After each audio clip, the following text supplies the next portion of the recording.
master. So sharing lang. Ito yung control panel ng aming steam boiler. Meron siyang error na misfire, mga master. So nilinis na namin yung mga valve dito, pero nagmi-misfire pa rin.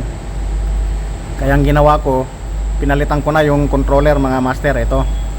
So alam nyo ba, mga master, kung ano yung controller na to?